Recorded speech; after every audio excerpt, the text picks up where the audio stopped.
Assalamualaikum warahmatullahi wabarakatuh. Perkenalkan, nama saya Lisa Luzana Abraham dari kelas 10 MIPA 3. Saya akan mempresentasi tentang jelaskan perbedaan antara diploplastik dan triploplast. Perbedaan antara diploplastik dan triploplast. 1. Hewan diploplastik adalah metozoa primitif dan sedangkan hewan triploplastik termasuk metozoa maju. Hewan diploplastik memiliki dua lapisan germinal termasuk ektoderm dan endoderm. Sedangkan hewan diploplastik memiliki tiga lapisan germinal termasuk ektoderm, mesoderm, dan endoderm. Hewan diploplastik termasuk Chidera dan Sitepora, sementara hewan triploplastik termasuk Annelida, Arthropoda, Echinodermata, Mollusca, dan Febrata. Pada hewan diploplastik tertentu, mesogleat ditemukan di antara ektoderm dan endoderm. Sedangkan pada hewan triploplast, mesoderm memisahkan ektoderm dan endoderm. Hal ini diyakini bahwa hewan triploplastik telah berevolusi dari hewan diploplastik sekitar 580-650 juta tahun yang lalu. Tidak seperti binatang triploplast, hewan diploplastik kekurangan rongga tubuh dan rongga sejati atau hewan diploplastik tertentu seperti Acelomata. Diploplastik, organisme diploplastik hanya memiliki dua lapisan germinal primer blastula mereka, yaitu endoderm dan ektoderm. Lapisan bagian dalam endoderm menimbulkan jaringan yang terkait dengan usus dan kelenjar yang terkait, sedangkan lapisan luar ektoderm menimbulkan jaringan penutup seperti epidermis. Hewan pada film Cnidaria dan Ctenophora memiliki kelompok ini. Cnidaria meliputi ubur-ubur, karang, pena laut, anemon laut, dan lain-lain. Ctenophora termasuk ubur-ubur sisir. Ini organisme sederhana metozoa primitif, pada dasarnya tidak memiliki rongga tubuh dan rongga yang sejati. Sedangkan triploplastik, sebagian besar metozoa mengembangkan tiga lapisan germinal utama dalam blastula mereka, maka disebut sebagai hewan triploplastik. Tiga lapisan germinal primer, ektoderm, mesoderm, dan endoderm. Ektoderm pada dasarnya menimbulkan epidermis dan juga dapat menimbulkan organ sensorik dan bagian dari saraf. Jelaskan pengertian hewan invertebrata. Invertebrata atau avertebrata adalah hewan yang termasuk ke dalam jenis hewan yang tidak memiliki tulang punggung antar ruas-ruas tulang belakang. Invertebrata atau Avertebrata adalah sebuah istilah yang diungkapkan oleh Cavalier de Lamarck untuk menunjuk hewan yang tidak memiliki tulang belakang. Invertebrata mencakup semua hewan kecuali hewan vertebrata seperti Pisces, reptil, amfibia, aves, dan mamalia. Contoh invertebrata adalah serangga, ubur-ubur, hidra, cumi-cumi, dan cacing. Invertebrata mencakup sekitar 97% dari seluruh anggota kingdom Animalia. Sebutkan 9 film hewan invertebrata dan contoh hewannya. 1. Porifera.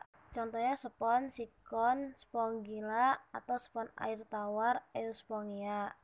2. Cnidaria. Contohnya Adamis, Aurelia, anemon laut, hidra, penatula, hisalia, gorgonia, dan meandrina. 3. Ctenophora. Contohnya Pleurambacea, Ctenophora. 4. Platyhelminthes. Contohnya cacing pita atau Teania dan cacing hati atau Fasciola. 5.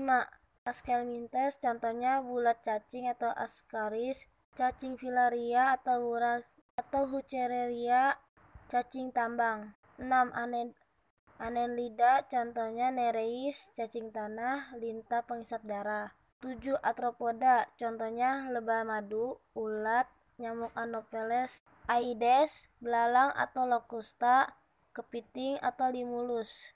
8. Mollusca. Contohnya chiton, cumi-cumi atau loligo, pila tiram mutiara, sepia, oktopus, hare laut. 9. Echinodermata. Contohnya ikan binatang, landak laut, lili laut, teripang, dan bintang rapuh. Sebutkan ciri-ciri porifera. Ciri-ciri porifera diantaranya meliputi 1. Diploplastik. karena tersusun atas dua lapisan embrional yang berupa ektodерm dan mesoderm. 2. Tidak memiliki otot dan saraf, sehingga hewan ini relatif menetap di dasar dan menempel pada substrat. Walaupun tidak memiliki otot dan saraf, sel-sel porifera dapat bereaksi terhadap lingkungan. 3. Tubuhnya bersimetri radial. Bentuk tubuhnya bervariasi, ada yang menyerupai trompet hingga piala. 4. Pencernaan secara intraselular yang dilakukan oleh sel leher yang berflagela atau sel koanosit atau sel kolar. Kemudian zat makanan hasil pencernaan diedarkan oleh sel amoebosit. 5. Pernapasan dilakukan oleh masing-masing sel secara difusi. 6. Reproduksi vegetatif menghasilkan tunas yang dilanjutkan dengan fragmentasi. Selain itu, porifera mempunyai kemampuan regenerasi ekstensif yang bertujuan mengganti bagian tubuh yang hilang. 7.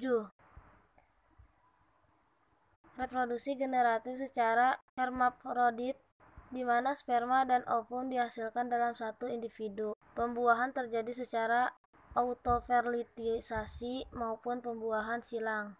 Sebutkan 3 tipe saluran air pada hewan porifera dan contohnya. 1. Askon merupakan tipe saluran air di mana lubang-lubang ostiumnya dihubungkan dengan saluran lurus yang langsung menuju ke spongosol atau rongga dalam. 2. Sikon merupakan tipe saluran air di mana lubang-lubang ostiumnya dihubungkan dengan saluran yang bercabang-cabang ke rongga-rongga yang berhubungan dengan spongosol. 3. Leucon merupakan tipe saluran air di mana lubang-lubang ostiumnya dihubungkan dengan saluran yang bercabang-cabang ke rongga yang sudah tidak berhubungan dengan spongosol. Sebutkan 3 kelas filum porifera dan contohnya. 1. Kelas Calcarea, contohnya Scypha gelatinosa dan Grantia.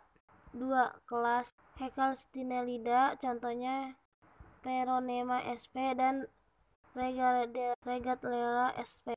3. Kelas Demospongia, contohnya Euspongia officinalis dan Spongilla. Jelaskan peranan porifera di alam ini.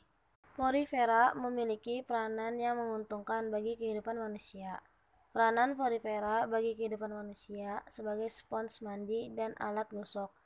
Zat kimia yang dikeluarkannya memiliki potensi obat penyakit kanker. Sebagai makanan hewan laut lainnya. Sebagai sarana kamuflase bagi beberapa hewan laut.